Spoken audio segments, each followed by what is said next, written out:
कभी कभी पेशेंट के घर वाले डॉक्टर पर इतना प्रेशर बना देते हैं कि वो एक्चुअल जो सर्जिकल प्रॉब्लम है, जो बीमारी है, उससे बड़ा प्रॉब्लम बन जाता है इन लोगों को मैनेज करना। अब ऐसा ही ये पेशेंट है, एक छोटी बच्ची है 8 साल की, और ये एक रूरल एरिया से आई, मतलब गांव के साइड से, जहाँ पर ये चीज़ें बहुत ज़्यादा स्प्रेड हो जाती हैं। किसी कोई भी बीमार पड़े, चोट लगे, तो आप मानेंगे नहीं, लिटरली 50-60 लोग आए उसको दिखाने के लिए। अब मेरे हॉस्पिटल में बाकी पेशेंट के बैठने की कोई जगह ही नहीं बची। 50-60 लोग एक छोटी सी बच्ची को दिखाने आए। बेसिकली कर क्या रही थी, वो खेत गई थी, वहाँ पे कोई तो डंडी होगी, कोई ब्रांच होगी ट्री की, उससे उसकी पूरी आंख जो है वो लिटरली ऐसे कट गई।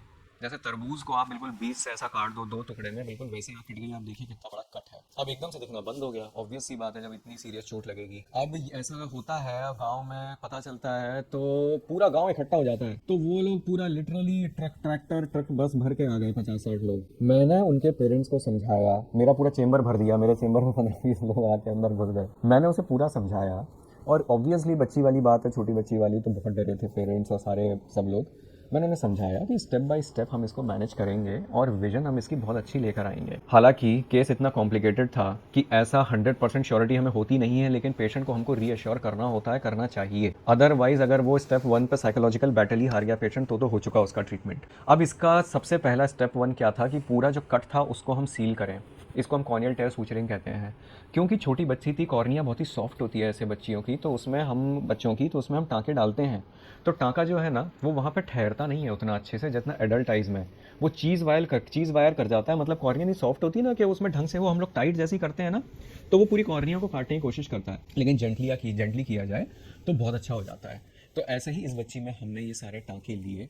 अब प्रॉब्लम ये है कि पीछे इनको मोतियाबिंद भी आ गया है, और मोतियाबिंद भी बिल्कुल पक गया है, और लेंस भी जो कटा है इसका, तो वो लेंस भी इसका 2 टुकड़े में कट गया है। तो स्टेप 2 अब हम इसका मोतियाबिंद करने वाले हैं। तो इस बच्ची का जो सर्जिकल वीडियो पार्ट 2 होगा, मैं इसका रिकैप दिखाऊंगा आपको, और वो वीडियो भी दिखाऊंगा कैसे हमने इसका मोतियाबिंद मैनेज किया। बट हाल फिलहाल के लिए इसकी आंख बिल्कुल कट बहुत अच्छा सील हो चुका है, आंख बहुत अच्छी बन गई है, इन्फेक्शन बिल्कुल भी नहीं है, काला पानी बिल्कुल भी डेवलप नहीं हुआ है जो हमको लगता है। ये सारे रिस्क फैक्टर्स टाँके बहुत अच्छी तरह से होल्ड कर रहे हैं।